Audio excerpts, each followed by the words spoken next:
Hello, Parsons students. This is Marcos, and this is our week 12 to week 13 weekly briefing for our Collab Design for Literacy class.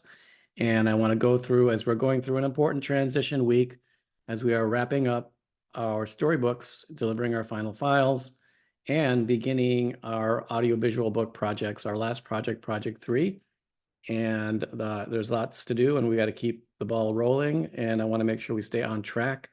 Here is a snapshot of what the rest of the semester looks like. We are passing through week 12 now, and we had a class session on Thursday where we reviewed most everyone's final book, storybook layouts. Everything's looking quite fantastic, a few things to revise. But basically, your first priority this week is to finish your design and create your final files. And in creating your final files, that's going to mean putting together an InDesign file that has fonts, that has links that are linked, and that have bleeds applied to your images. And then you will take those files and you will package them in InDesign using the package feature that comes down from the file menu, and package them so that they collect all the elements, most importantly, the linked images and the fonts. And then from there, you'll do that for the cover file and for the inside file, and you'll upload those to the new part 6 final files storybook folder on the Google Drive. And then from there, we're going to go into our new project, which is going to be 3 weeks working on a audio-visual storybook. And our first part is to create your design plan, and I'll show that here in a second. From there, we're going to have a couple of review sessions before we finish on week 14 and 15. And then on week 16, we're going to have our final review here at my office. We're going to have a event where I bring in guest reviewers.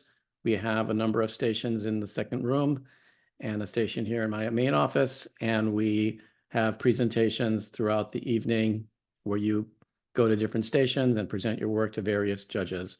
It'll be a good time and rewarding, and it's important that you get yourself prepared with the best work possible. And you've already got a lot done for that, so it's just a matter of finishing your storybooks and getting your audiovisual book in a good place. So back to the storybooks now. Final files, they're due. I want them as soon as possible.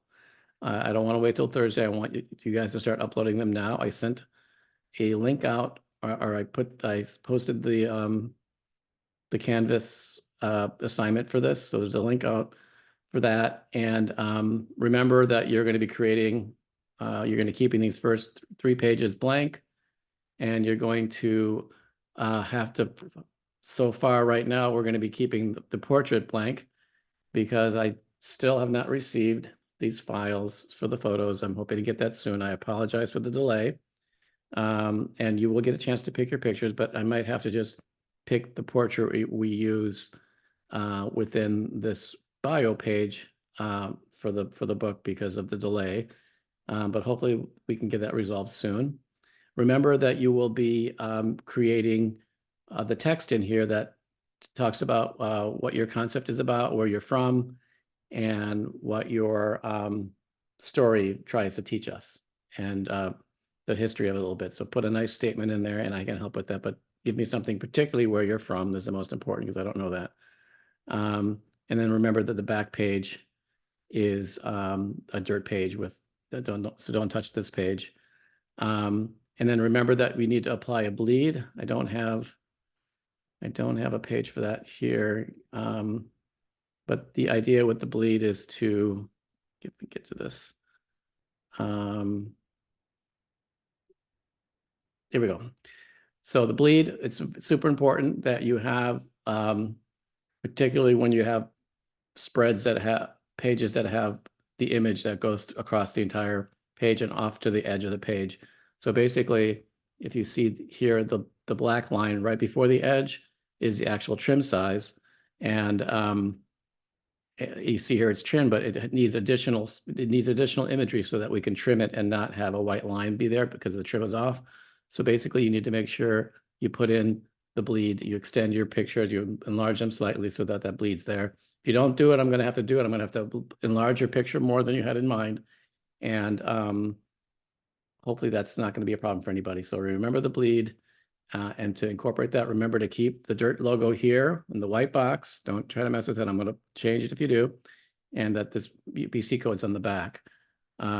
So once you get that all together, prepare a file that has your InDesign files packaged so that I can get them onto the Google Drive and download them so I can work on them and upload them to the printer. Okay, and then this is, like I said, this is on the Canvas. And then part 3, we're going to start project 3, part 1, project 3 of the audio visual storybook. And I talked about this in class, but some of you weren't there and some of you may have not quite gotten it all, but let's just talk about it again. So basically, DIRT will work with Parsons students to create a new digital product that we're offering called DIRT Reads. And DIRT Reads will offer an audiobook experience to children that provides a read aloud experience that is enhanced with a series of graphic illustrations that support the reading of the story. The main focus of the app and the stories in these apps will be the listening experience with visuals intended to be a supportive element that automatically play. So automatically plays means it won't be something that you interact with or click on. It just goes on its own while the narrator speaks. And it won't be it'll provide, there won't be interactive features. It'll be listening primarily. And the idea is for the listening experience to really talk about the story and tell the story and hear it while seeing exciting visuals. I'm not trying to downplay them too much, but I want to just emphasize that it's the storytelling that we're interested in. And this is an app that was the inspiration for this idea of an audiovisual book where you can listen to a story and see visuals that are very dynamic and very interesting and very full of color and form and character. So I do want beautiful experiences. I just don't want you to think that it's about clicking things and moving things. It's going to be about the listening and looking. These are our working prototypes of how we're developing the app. They have stories in them, and you click on each one. And when you click on a story, you get a full screen. You hit play, and this menu drops down. And from there, the visuals and the sound goes automatically. So our part 1 is I want you to create a deck that outlines your plan for how you will approach and create your audiovisual storybook. And in doing that, there's a couple approaches you can take. Number 1, you can start from the storybook that you're just now finishing and utilize that as your subject matter, as your content source for the audiovisual book. And basically what that means is take your storybook and translate it into a narrated audio book with visuals that are built from your assets from your storybook. And this is intended again to allow you guys to be able to create further parts to the experiences you had in this class and to deepen them by making a new medium, a new format of them. But there's also the option of selecting a new story and creating a whole new project out of it. And I'm not against that. Obviously, that'll take more time. And but if this is something you're interested in and you're excited about the idea of creating a new story, you thought of a story after it was too late for the storybook and you want to do that, then great. And you can select a story, or you can completely be an original author and write your own story and go full on, like write a story and make an audiobook that has nothing to do with a past story from tradition or from folklore, or has nothing to do with what you created so far in this class. Okay, so this is an example of the storybook, and I'm not even sure if I got sound working here. Let me just make sure that the sound is playing. Share computer sound. Okay, so I'm going to play this, but I'm going to talk over it. But basically, what you'll see here. Reads presents A Handful of Clay, illustrated and narrated by Ivy Corneawan. Okay, so this is the beginning of the audiobook that I want. This will be shared with all of you. It's going to be a full screen. There'll be this menu that's part of our design that comes up. So that means you shouldn't be putting key elements down here because it'll be up, it'll come down, but just keep that in mind. It'll cut it in half with the upper part being more of the focus. And then there's a narrator, and the narrator in this case is Ivy, the designer, and it can be you. It doesn't have to be you. If you're like, I don't want my voice, it doesn't have to be you. I mean, I think it's kind of cool if it is you, but it can be a friend, or it could be a stranger you hire if you or somebody you know who's good at speaking, or it can be, and I'm not sure I encourage this, but it can be AI if you think that that's something you want to try to do, and we've had some success with that. But the narrating is important. And I want them all to start with this idea of just announcing the words Dirt Reads presents, and then the title of your book, and then the illustration and narration credit. So make sure that, we'll talk about this more, but make sure that's how your book starts and how your book ends, with the same thing, announcing the name of the book, announcing the credits, and then that it ends. So the front and backs are the same. Let's play this up. Let's keep this going. On the bank of a river, there was a handful of clay. Though it was common and coarse, it often dared dream of the wondrous things it could be someday. So as you see, this is really about listening to the narrator speak, and the images are fixed, but they're being zoomed into slowly. I'm not saying they have to be this slow and this sort of careful, but it could be more dynamic for sure. But really, it's about like listening to the narrator and seeing the visuals and being and utilizing them in a good way. And here's a way that you can kind of scroll through images. That this used to be a montage page of several images, and now it's a montage by scrolling up into new imagery as it goes up.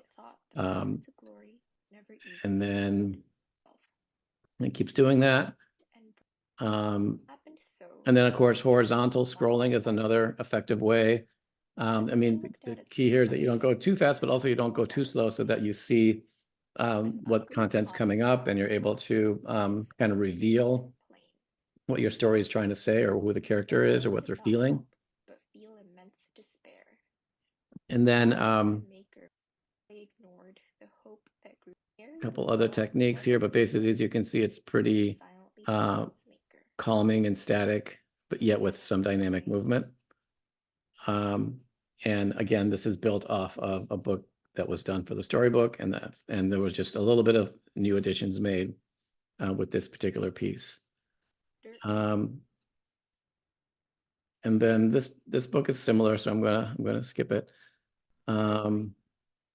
Another option you have is to be able to utilize the content that you have in your baby board book. So basically, if you liked your baby board book and you want to utilize that, then that can be done. But the baby board book, as you know, is really meant for a younger audience, maybe an audience that doesn't even understand English or understand language. But in this example here, this is a book called Let There Be. And in this example, this is based on the Genesis story of creation. And but in a very smart way, this author and designer turned it into each day. You know, there were 7 days of creation, and each day was a different thing. So a different part of creation. So she made this like a counting book, 1, 2, 3, 4, 5, 6, 7, and made it pretty basic. Like, let there be suns, moon, and stars on day 4. So it goes through for 7 days, and there's rest at the end. So this wouldn't be much of a audio experience if we just translated it directly, but she took this book idea and then expanded on the text to make it more of a deeper story. And this is what it sounds like. Let There Be, illustrated and written by Iris Ramirez. Once upon a time, in the beginning, there is nothing but darkness. But then a voice spoke out, "Let there be light," and suddenly a bright light illuminated the void. As the light shone, the voice continued, "Let there be sky and sea," and the world was separated into two, with a beautiful open sky above and a vast crashing ocean below. Next the voice declared, "Let there be dry land and plants," and the land rose from the sea, covered in lush greenery and towering trees. As the world took shape, the voice spoke again, "Let there be sun, moon, and stars," and the skies were filled with brilliant celestial bodies that shone down upon the land. Then the voice said, "Let there be fish and birds," and the sea teemed with fish of all colors and sizes, while the skies were filled with graceful birds soaring through the air. Finally the voice declared, Let there be humans and animals. And the land was filled with all kinds of creatures, from the tiniest insects to the mightiest beasts. And in the midst of it all, humans were created to take care of it. After all the work was done, the voice spoke one last time, "Let there be rest." And so the voice rested, taking in the beauty of all that had been created. And that is how the world came to be. Okay, so that's a great example of how you can take a more simple story that you created in your baby board book and then adapt it, still using the same similar, mostly, I mean, they all seem to be the same assets that are in here, just transformed into a vertical format, and then expanding on the text so that you tell more of a story than you did here, in order to make your baby board book be what you showcase. So that's another option. And then I just want to show you a few more examples. So another thing you can do is, so this is your storybook. This is a book from, I think, last year, and it's a beautifully illustrated storybook about a Filipino tale about how a mountain was formed through the heartbreak of a woman. And it's been illustrated in a way that has got kind of a very layered effect on lots of textures, and is something that this designer chose to utilize as her her audiovisual book, in the same way that you can do that. So here's how she did this, and then this brings more of a dynamic feel to it, and which I like. I'm not trying to keep you guys from doing stuff that's more movement oriented. I just don't want you to have the pressure to do that. And I also want the experience to be calming, but it can be moving and calming. And let's just take a look at this, see what I mean.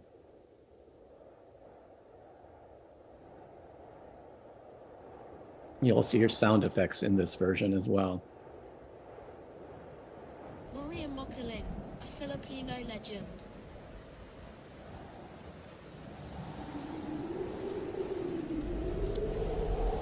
Maria Mocaling likes to appear after a storm. She strolls around the woods to straighten broken trunks, place nests on the branches of trees, bend the wings of butterflies, and clear the streams of fallen twigs and logs.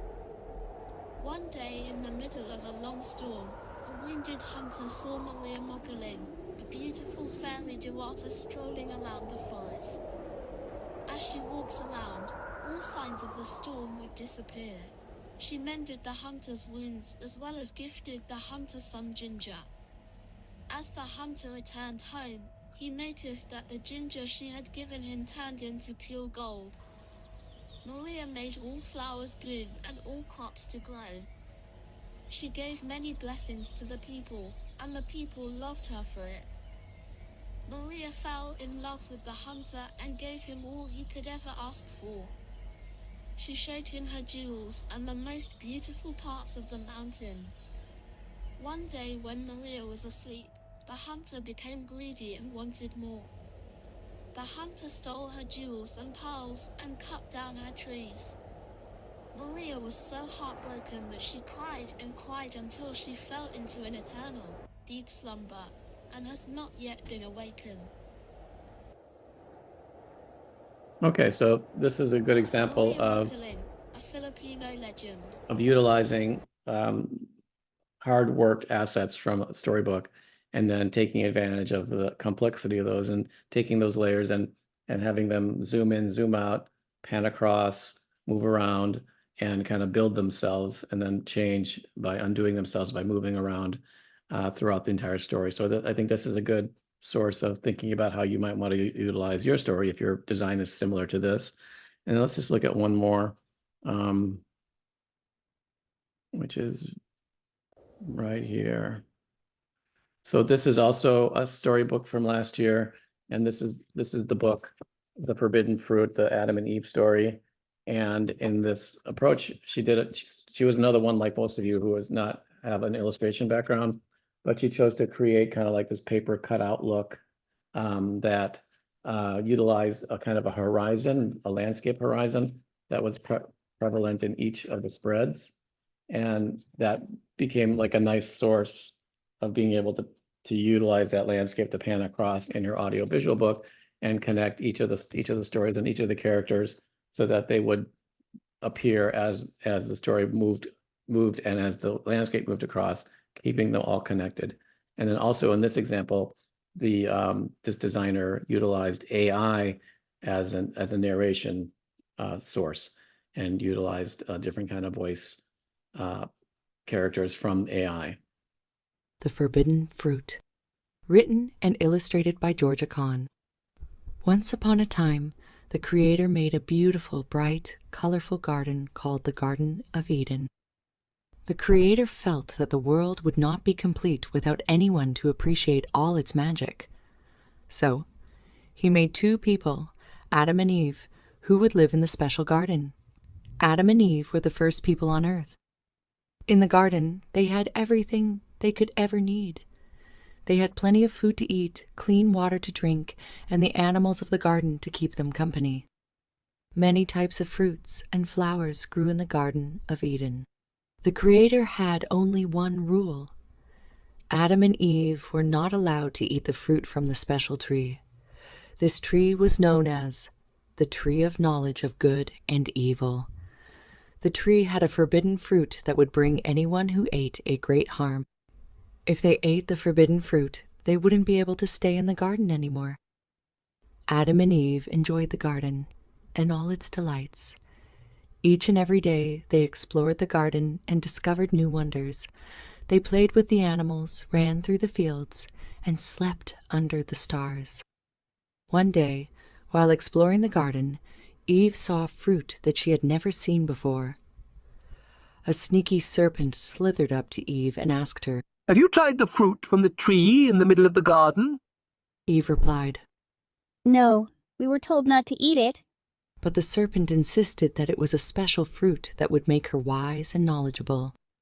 Eve was tempted by the serpent's words. The fruit looked so delicious that she could not resist taking a bite.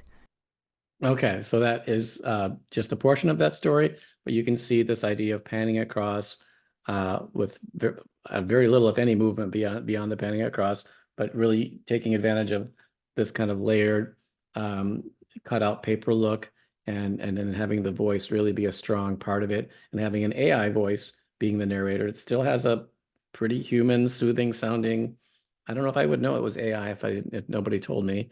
And then also was able to have characters like the serpent having a specific male sinister voice, and Eve having a different voice than the ancestor. So there's three people. I don't think Adam has a speaking part, or maybe he does. So she took a big, juicy bite out of the forbidden fruit. Having enjoyed the delicious fruit, Eve convinced Adam to take a bite too. Suddenly... Yeah, Adam doesn't speak. But anyway, if he did speak, he was going to blame the woman, as it says in Genesis. Anyway, the idea of creating an AI sound is something that is worth exploring. But I do think personally, having your own voice or having your friends or your family members' voices would be better because it's real. But this is a way to get to do it as well. Okay, so basically, you should be now thinking about where you want to put your focus on for your final audiovisual book project, and do that by creating a deck that has a few parts to it. Basically, I want you to express your plan, like tell me about what you want to do, what story you want to take, how you want to utilize the work you've already done, or how you want to create a new story, or how you want to write a story, whichever it is, and write out that plan in text, and then do a storyboard that uses the 1080 by 1920 aspect ratio of a phone, and showcase just in a preliminary way, showcase like how you see the images being organized, and then do the same with your story. Take the text and make a story plan on how you see them being spoken through each of the stages of the visuals that are shown, and of course a thank you page. So this is one version. Another one here shows another designer who utilized their storybook and basically showed some notes on how they would take their illustrations and how they would pan in or zoom out, or how certain things might move, or what kind of sounds would happen. Like on this spread, there'd be birds chirping. This would scroll across to show the different seasons, and basically think through and visualize your plan. And then if you're making a brand new story, or if you're using a story from the past that's brand new to you or to the class, then you need to take the same steps you took in projects 1 and 2, where you showcase the story and the content and what it's about and where it's from and what the moral is. You showcase any past design assets that you might know or that you might find in research. You create a mood board on the visual direction, the illustration style, the typography, and then you showcase the story itself and create a storyboard, a rough storyboard in this case here, about how those visuals will look. Okay, so basically, it's to remind you, first priority is get your storybook done, get the final layouts completed. If you need to share them with me, share them with me. I will take a look and give quick feedback.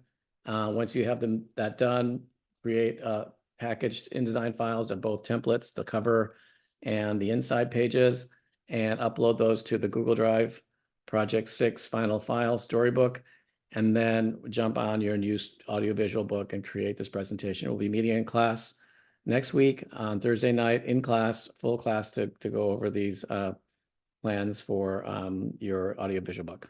All right, I'll see you guys on Thursday.